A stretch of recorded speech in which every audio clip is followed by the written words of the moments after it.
लक्ष्य the goal achiever. नमस्कार, स्वागत है आपका आपके अपने YouTube चैनल लक्ष्य द गोल अचीवर में। मैं हूं सुधांशु तिवारी। जैसा कि आप सभी को ज्ञात है कि इस समय हम लोग DLED के प्रीवियस ईयर के प्रश्न पत्र जितने भी आए थे उनको सॉल्व कर रहे हैं। तो उसी कड़ी में आज मैं आपके सामने लेके आया हूं संस्कृत में 2022 का जो प्रश्न पत्र आया था, किस प्रकार से आया था। आज हम पूरे प्रश्न पत्र का एक सटीक हल निकालेंगे। और अगर आपको आगामी सत्र में पेपर देना है DLED, BED या किसी अन्य भी टीचिंग एग्जाम का, तो आपके लिए ये सेशन बहुत इंपॉर्टेंट है। आपकी तैयारी निश्चित रूप से और बेहतर होगी इस वीडियो को देखने के बाद। तो चलिए सेशन को शुरू करते हैं। सबसे पहले जानते हैं हम कि पेपर कैसा आता है। तो कुल मिला के पेपर होता है 25 नंबर का, 1 घंटे का समय होता है। 5 प्रश्न आपके बहुविकल्पीय होते हैं। उसके बाद अतिलघु उत्तरीय प्रश्न होते हैं जिन्हें हमें 30 शब्दों में लिखना होता है। और उसके बाद जो लघु उत्तरीय होते हैं उनको लगभग 50 शब्दों में लिखना होता है।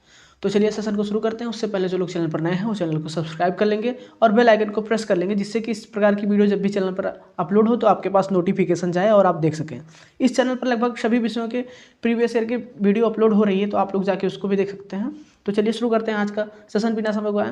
पहला प्रश्न है आपका, छा जो संयुक्त रूप है ये किस शब्द का संयुक्त रूप है। मतलब छा जो है ये किन दो वर्णों से मिलकर बना होता है, क्योंकि छा जो आपका ये है ये व्यंजन है और व्यंजन जो है स्वरों की सहायता से मिलकर बना होता है। तो यही आपको बताना है कि जो छा संयुक्त रूप है ये किन दो वर्णों से मिलकर बना है। तो पहला आपका ऑप्शन था कि का प्लस शा। ये का भी आधा है, शा भी आता है, क्योंकि नीचे हलंत लगा है, ये आप लोग ध्यान दीजिएगा। का या फिर या दोनों आधा आधे हैं। का पर बड़ा की मात्रा है, शा पर बड़ा की मात्रा है, और का आधा है प्लस शा आधा है। तो अगर आपको मालूम हो तो जो छा लिखते हैं हम लोग, छा ये संयुक्त व्यंजन आते हैं, ये मिलकर बना होता है का आधा का प्लस ये वाले सा से। तो इस प्रकार से यही आपका सही होगा। तो ये ऑप्शन आपके चौथे वाले ऑप्शन में है, यही आपका सही जवाब होगा। उम्मीद करते हैं। आगे बढ़ते हैं। द्वादश शब्द बोधक है। देखिए द्वादश नाम से स्पष्ट है। द्वा मतलब हो गया 2, दस मतलब हो गया 10। तो इसको आप जोड़ के लिख दीजिए, कितना हुआ 12। 2 + 10 = 12। तो इसमें 12 जहाँ पे हो वही आपका सही जवाब हो जाएगा। तो 12 आपका ये दूसरा वाला ऑप्शन सही है। अब अगले प्रश्न की ओर बढ़ते हैं। समक्षा शब्द में समास है। आपके ऑप्शन है कर्मधारय, तत्पुरुष, द्विगु या अव्ययी भाव समास। तो देखिए जिन शब्दों के शुरुआत में अव्यय लगा होता है वो अव्ययी भाव समास होता है। जैसे समक्षा है, इसमें सा अव्यय लगा हुआ है समक्षा, तो इसमें जो है अव्ययी भाव समास होगा, क्योंकि इसमें सा अव्यय लगा हुआ है। तो ये जो चौथा वाला ऑप्शन है आपका यही सही होगा। उम्मीद करते हैं आपको समझ में आया होगा। अब आगे बढ़ते हैं अगले प्रश्न की तरफ। ऊपर जाता है के लिए संस्कृत में क्रिया प्रयुक्त होती है। देखिए निर्गच्छति मतलब होता है नीचे जाता है, प्रतिगच्छत मतलब होता है कि आगे जाता है, उद्गच्छति का मतलब होता है ऊपर जाता है, अवगच्छति का मतलब होता है कि पीछे जाता है। तो कुल मिला के उद्गच्छति यानी ऊपर जाता है, इसका मतलब हुआ उद्गच्छति, यही आपका सही जवाब होगा। अब क्रिया के जिस रूप से उसके होने का समय का बोध होता है उसे कहते हैं, देखिए क्रिया के जिस रूप से उसके होने का समय बोध होता है उसे काल तो कहते हैं, लेकिन संस्कृत में काल को लकार कहा जाता है। तो आप जो है लकार की तरफ जाएंगे। अगर आप ऑप्शन में लकार है तो आप लकार पे टिक कर सकते हैं। बाकी जो है क्रिया के जिस रूप से होने का समय का बोध होता है उसे काल कहा जाता है, लेकिन इन दोनों ऑप्शन में अगर लकार आपके ऑप्शन में मौजूद है तो वहाँ पे आपका लकार जवाब सही होगा। उम्मीद करते हैं आपको समझ में आया होगा। अगर लकार नहीं है तो आप काल पे टिक लगा सकते हैं, लेकिन अगर लकार है तो आप लकार की तरफ जाएंगे। अगले प्रश्न पर बढ़ते हैं। अब यहाँ से आपका अतिलघु उत्तरीय प्रश्न शुरू हो जाएगा, क्योंकि बहुविकल्प समाप्त हो चुका है। लिंग के तीनों प्रकारों के नाम लिखिए।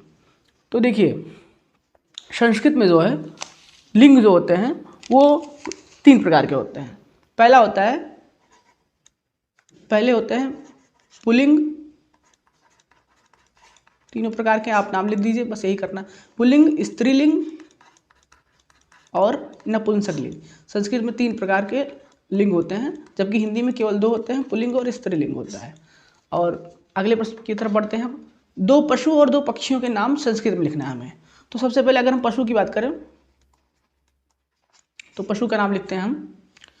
पशु में आप लिख सकते हैं, जैसे पशु में आप लिखिए अश्वा। अश्वा का मतलब होता है घोड़ा, ठीक है।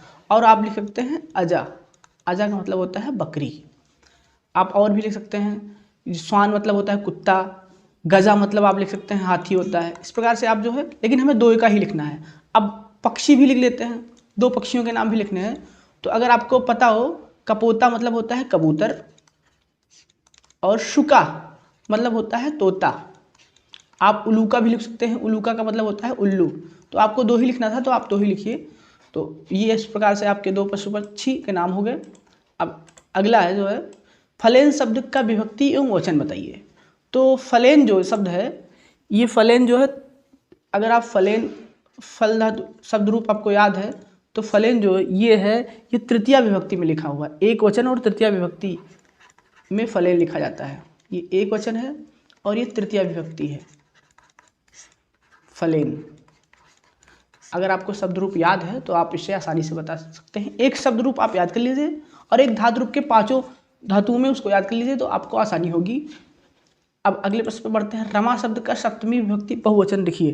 देखिए शब्द रूप बहुत आ रहे हैं, अगर आप एक शब्द याद कर लेंगे आसानी से तो आप लगभग सभी शब्द रूपों को कर ले जाएंगे और धातु रूप भी एक याद कर लेंगे 5 धातुओं में तो आप कर ले जाएंगे आसानी से। रमा शब्द, अब इसका जो है हमें सप्तमी विभक्ति बहुवचन बताना है, यानी सप्तमी विभक्ति, सातवीं विभक्ति और हमें बहुवचन बताना है। एक वचन, 2 वचन और बहुवचन होते हैं। तो बहुवचन जो होता है इसका होगा रमाशु। यही आपका जवाब होगा, रमाशु, रमा शब्द का। अब 10वें प्रश्न की ओर बढ़ते हैं। 10वां प्रश्न जो आपका है, ये उत्तिष्ठ जागृत प्राप्य वरन निबोधत। ये स्वामी विवेकानंद जी के द्वारा कहा गया एक वाक्य है जो अक्सर दूसरे को मोटिवेट करने के लिए कहा जाता है। उत्तिष्ठ मतलब होता है उठो, उत्तिष्ठ मतलब होता है उठो, जागृत मतलब होता है जागो, प्राप्त मतलब होता है प्राप्त करो, वरन निबोधत यानी बड़ों के सानिध्य में रहकर अपने लक्ष्य को प्राप्त करो। उठो, जागो और अपने लक्ष्य को प्राप्त करो। इस पूरे वाक्य का हिंदी अर्थ यही हो जाएगा कि उठो, जागो और अपने लक्ष्य को प्राप्त करो, यानी उठो, जागो और तब तक मेहनत करो जब तक कि आपका लक्ष्य प्राप्त न हो जाए। इस पूरे कथन का यही हिंदी अनुवाद होगा कि उठो, जागो और अपने लक्ष्य को प्राप्त करो। उत्तिष्ठ मतलब होता है उठो, जागृत मतलब होता है जागो, प्राप्त मतलब होता है प्राप्त करना और निबोधत मतलब अपने लक्ष्य को। तो उठो, जागो और अपने लक्ष्य को प्राप्त करो। अब देखिए अगला प्रश्न है 11वां, चाहिए के अर्थ में कौन सा लकार प्रयुक्त होता है। तो 5 प्रकार के लकार होते हैं। अगर हम चाहिए के अर्थ में बात करें तो चाहिए के अर्थ में विधिलिंग लकार इसका प्रयोग किया जाता है। विधिलिंग लकार जो होता है ये चाहिए के अर्थ में प्रयोग होता है।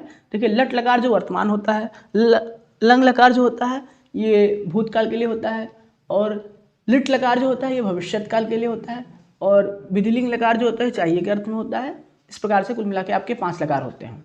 अब यहाँ से लघु उत्तरीय प्रश्न आपके शुरू हो जाएंगे। 1 से 10 तक की संख्याओं को संस्कृत में लिखना है हमें। तो अगर हम बात करें 1 से 10 तक की संख्याओं की तो सबसे पहले 1 की बात करते हैं। 1 जो है ऐसे एका लिखा जाता है।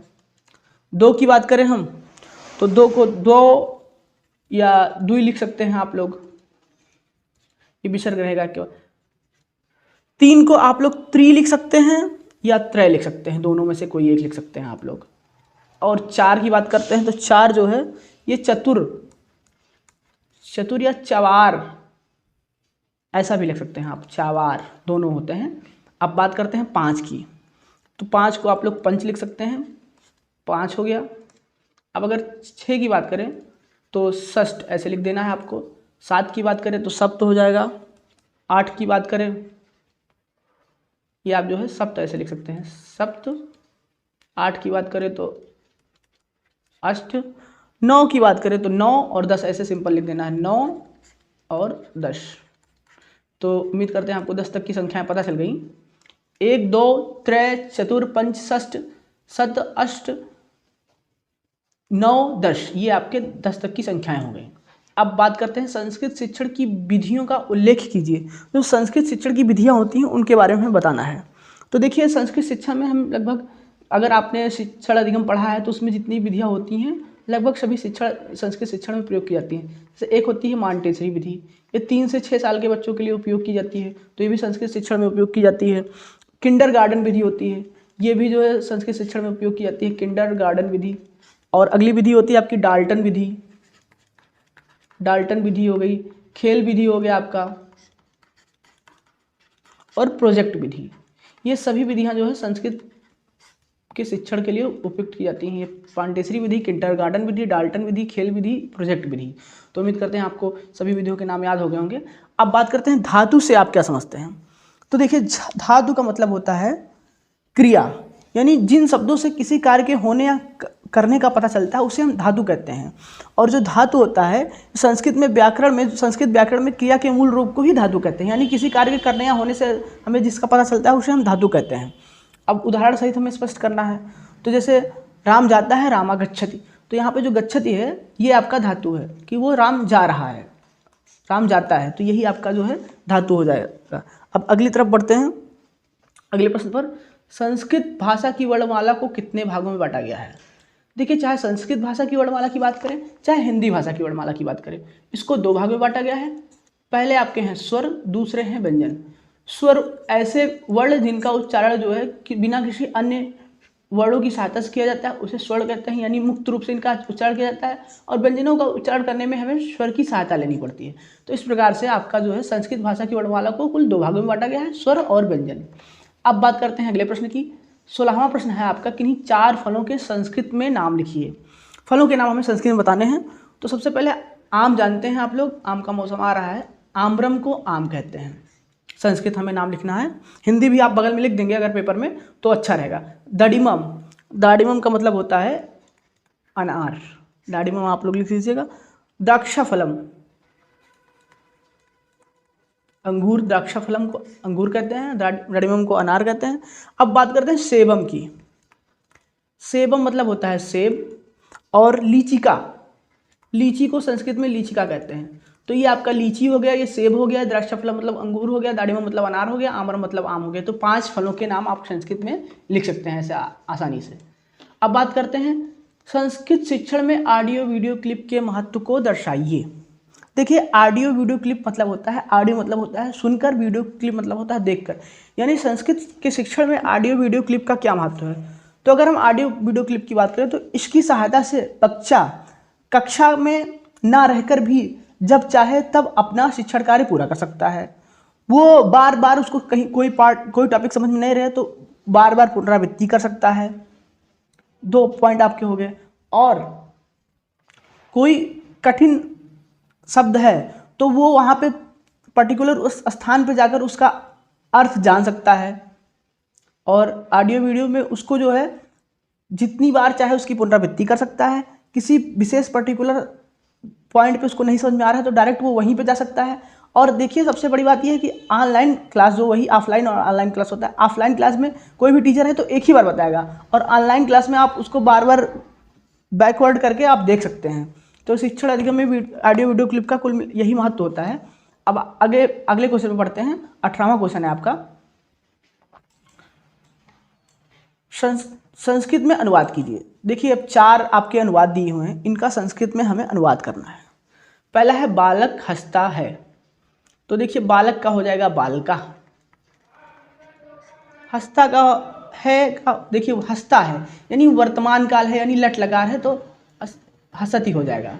ठीक है, उम्मीद करते हैं आपको समझ में आ रहा होगा। हंसता है यानी वर्तमान काल है तो हसती हो जाएगा। हसती हंसता हसंती, हसती हंसता हसत, हसामी हसावा हसामा, ये आपका जो है हस धातु का लट लकार का रूप होता है। अब शीला ने पुस्तक पढ़ी, शीला की बात करते हैं। शीला ने पुस्तक पढ़ी यानी शीला का लिखा जाएगा शीला ने पुस्तक पढ़ी यानी पुस्तकम पढ़ी। ये देखिए पढ़ी यानी भूतकाल की बात हो रही है, यानी लंग लकार की बात हो रही है। तो पुस्तकम और अपठत क्योंकि पढ़ चुकी हैं वो, अपठत ऐसे यहाँ पे लिख देंगे हम लोग, अपठत। शीला ने पुस्तक पढ़ी। अब अगले 2 अनुवाद करते हैं हम। पत्ते गिरते हैं, यानी पत्ते गिरते हैं तो इसका हो जाएगा पत्राणि पतंती, यानी पत्ते गिरते हैं। अब इसी वाक्य में अगर बढ़ जाएगा कि वृक्ष से पत्ते गिरते हैं तो यहाँ पे आपका बढ़ जाएगा वृक्षात पत्राणि पतंती। कभी कभी ऐसा पूछा जाता है कि वृक्ष से पत्ते गिरते हैं तो वृक्षात पत्राणि पतंती, यहाँ पे वृक्षात जुड़ जाएगा, और नहीं है तो पत्ते गिरते हैं तो इसका हो जाएगा पत्राणि पतंती। अब अगला है बंदर दौड़ेंगे, यानी ये लिट लकार की बात हो रही है भविष्य काल की। तो बंदर दौड़ेंगे यानी बहुवचन है, क्योंकि एक बंदर होता है तो बंदर दौड़ेगा ऐसा कहा जाता है, लेकिन यहाँ पे लिखा हुआ है बंदर दौड़ेंगे यानी बहुत बंदर है तो इसका हो जाएगा वानरा। और दौड़ेंगे जो होता है दौड़ना का धाव धातु होता है, दौड़ेंगे तो इसका हो जाएगा धाविष्यन्ति, क्योंकि जो भविष्य काल होता है उसमें इस्यन्ति जुड़ता चला जाता है। तो इस प्रकार से आपके 4 अनुवाद हो गए संस्कृत में। उम्मीद करते हैं आपको समझ में आया होगा। अगर आपको वीडियो अच्छा लगे तो ज़्यादा से ज़्यादा शेयर करिएगा। धन्यवाद।